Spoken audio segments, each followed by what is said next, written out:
Throughout this mini documentary, through parts 1 and 2, we uncovered some of the history behind VRChat's most controversial topic. A history that involves both sides of a platform-wide conflict between trolls and regular users, with trolls doing their best to get the reactions from the other side, and the regulars trying to stop the trolls from being total shitheads. In part 1, we went over the opening phases of this conflict. This civil war, you could call it. And in part 2, we went through the most chaotic phase of this war, and how the trolls, through sheer determination, would claim ultimate, though very costly, victory, turning the community against the developers and creating the chaos that they had always wanted. And now, ladies and gentlemen, we arrive in part 3, the final entry on the VRChat Civil War, that through means we are about to uncover will turn the gears of war yet again into a conflict that is still ongoing to this very day. I present to you, ladies and gentlemen, the second VRChat Civil War.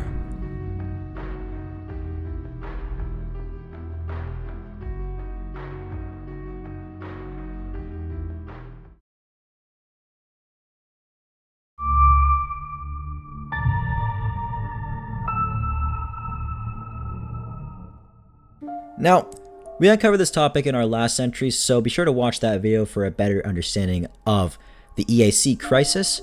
But for the sake of the video and for the sake of new viewers, EAC or Easy Anti-Cheat was an update released on July 26, 2022. This update intended to remove any ability to modify game files by the community, among other things. The intent was to inhibit trolls from being able to use plugins to screw with people's games, like crashers, packet flooding, and more. However, plugins were also used by many, if not most, of the regular community for better performance and by people with disabilities to actually play the game. This change would severely affect both trolls and regulars, and as such, both communities would end up being upset and would review bomb the ever-living shit out of VRChat more than the... See, I had a joke here, but the joke wasn't funny. This fact is without a doubt the most important thing to understand, because plugins up to this point had become so integral to the VRChat experience that removing them basically changed the entire game overnight and would lay the groundwork for how trolling would evolve from July 2022 onwards to the present day and beyond. So, with that little recap out of the way, we got lots to cover in this entry. So let's move on to our first section. At this point, the question of trolls felt less like a civil war, and more so a revolution than anything. Now, what do I mean by this? Well, for the longest time, there was no question that trolls had to be stopped, or at least dealt with in some manner, or at least acknowledged. But after the EAC update, people were left wondering, who actually was the real enemy?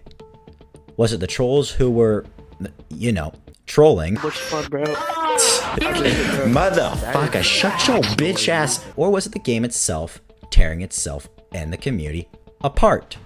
The months following would be, let's just say, fun.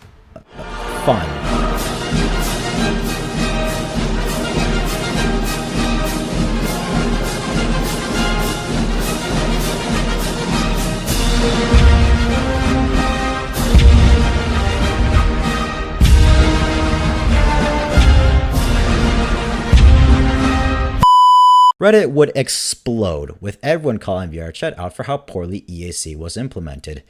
And to be fair, it was really poorly implemented, with some saying it was there to appeal to investors, some say it's because the devs felt like they were losing control of their own game due to the mods implementing many of the features the community wanted without dev input, and some would say it was a mix of both. Whatever you think, the general consensus is that this was a bad idea.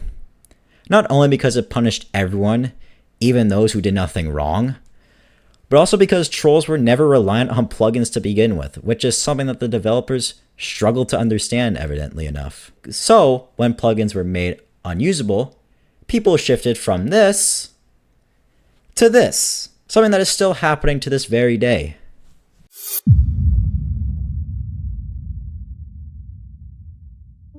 What made it even worse was the developer's response. VRChat would respond by saying, and I quote, "Since the announcement yesterday, we've gotten a lot of feedback from all of you regarding the incoming 2022.2.2 VRChat update that integrates easy anti-cheat." Now, this confirms that VRChat knew of the backlash when it occurred, which means that they weren't necessarily out of touch to the point where they didn't know what the community wanted, which is good, I suppose. And they would later say, and I quote, "Let's follow that up with the hard part. We're going to be releasing this update and we do not have any plans or intent to revert or roll it back. However, we hear you and see you saying that many of the modified client features that are being lost due to this are extremely important to you, or in some cases allow you to use VRChat at all. When in regards to modifications that add accessibility features that VRChat currently lacks." This is the part that made the community even more upset. To the broader community, this ended up sounding more like, "We know this update made many of you guys mad, but we're gonna choose to keep this update for the benefit of our game." Now, this is my own personal theory, but hear me out. I think their intention was to release this update knowing it would piss the community off in the short term, with the intent of adding the features that the plugins provide in the future. The problem is that there was no warning whatsoever. This event was announced one day, then released the very next. Critics, including me, argue that the one thing they could have done would have been to release this accessibility update, then release EAC, so that people would have had the features to allow them to play, so they wouldn't be stuck in limbo for the next few months.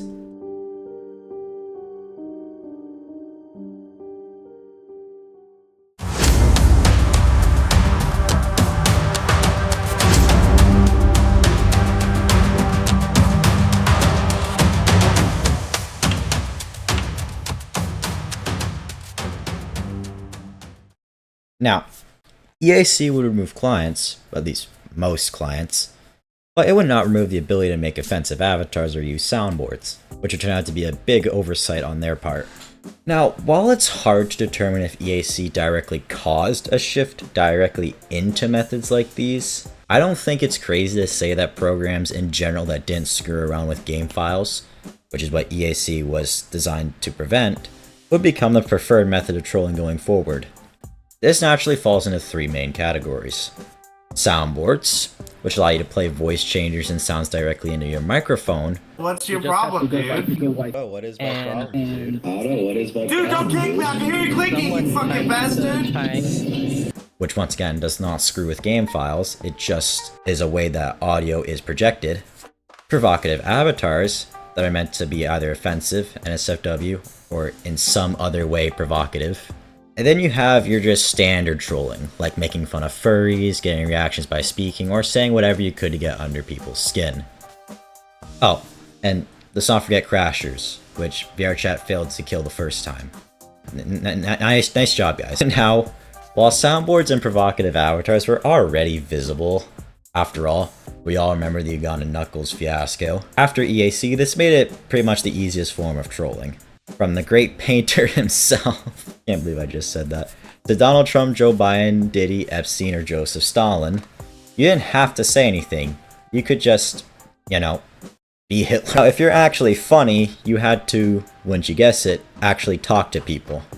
I know, it's pretty crazy stuff, I know. Just a few months later, in January 2023, another very popular AI voice software would be released called 11 Labs. While it wouldn't be nearly as popular as VoiceMod, possibly because you couldn't actually connect 11 Labs directly to VRChat, at least I don't think, it would still be a very useful tool for trollers in this new, you could call it, tech age of trolling, allowing for people to make many more sound effects for people to listen to.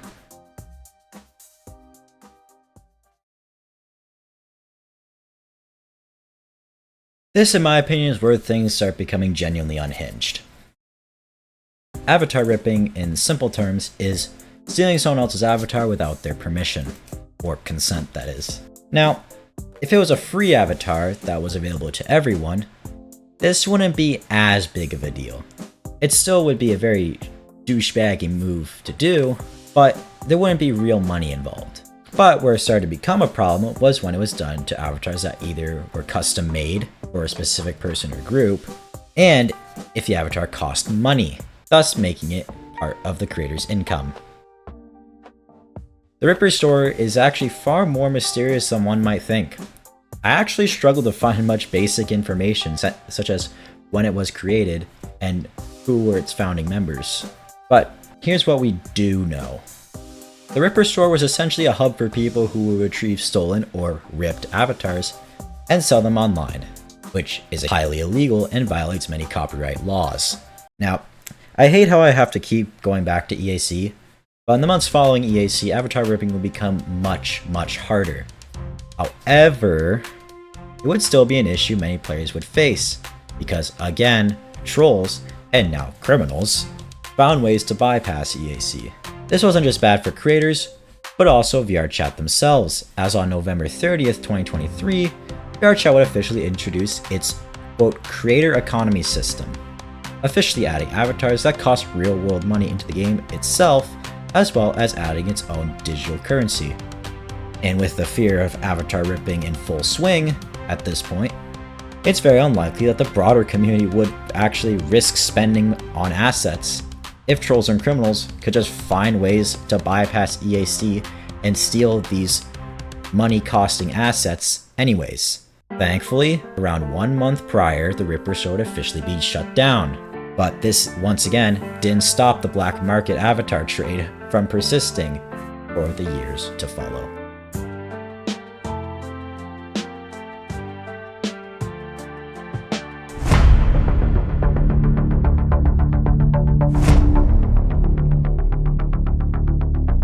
Alright, ladies and gentlemen, we arrive at the final section on this documentary series. I know, it's been a long one, I know.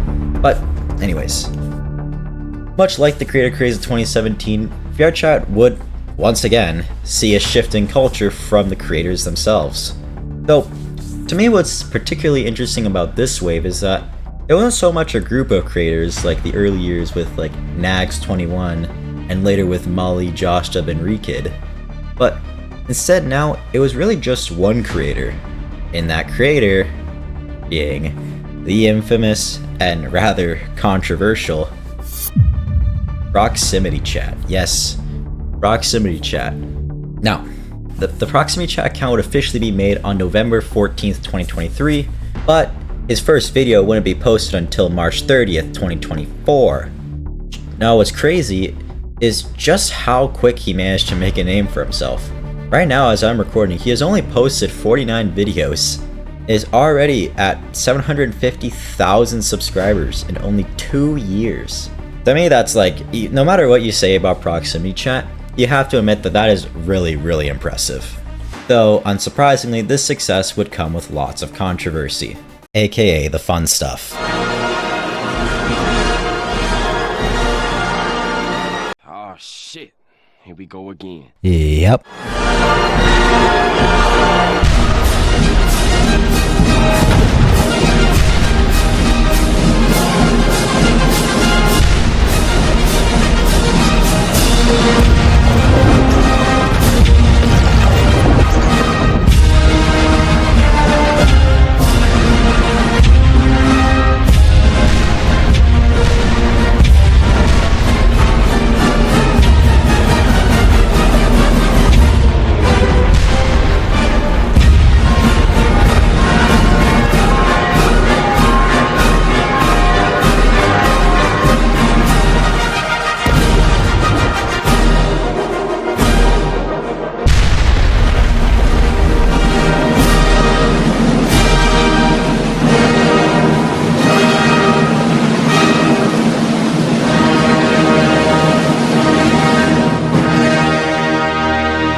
Sorry, where were we again? Oh, right, yeah. Since he is considered a troll by many in the community, while also being someone who exposes some of the, you could say, weirdest and downright psychotic sides of VRChat, there's always been a rather deep divide between those who support what he does, or are just chill and don't really bother about what he does, and the side that opposes him as someone who just trolls for content. And honestly, from what I have seen of his content, there's evidence that supports both sides of this, you could say, argument or conflict. Seem familiar? Yes, ProximityChat exposes some of the worst sides of VRChat. Pedophiles, shit moderators, creeps, and more, as you guys have pointed out in my comment section. However, there are also times where ProximityChat does seem to go a bit out of pocket, or sometimes a bit misplaced. Anyways, I think the problem that people don't bring enough attention to is that, once again, we have a form of media encouraging people to replicate it in a video game that is overall disruptive.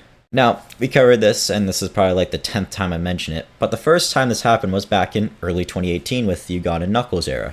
Now, like I said, I've been saying this term a lot, so, let's just put a clip on screen that just describes it perfectly. Do you want me to drink your blood? We are protected by the devil's power. Easy, baby, we do that. Alright, moving on.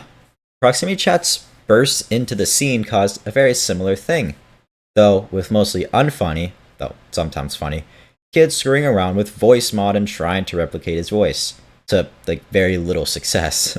ProximityChat would indirectly cause sort of a riot in the community. Not saying he did it intentionally, I'm just saying it happened, okay? Don't come after me in the comments, please.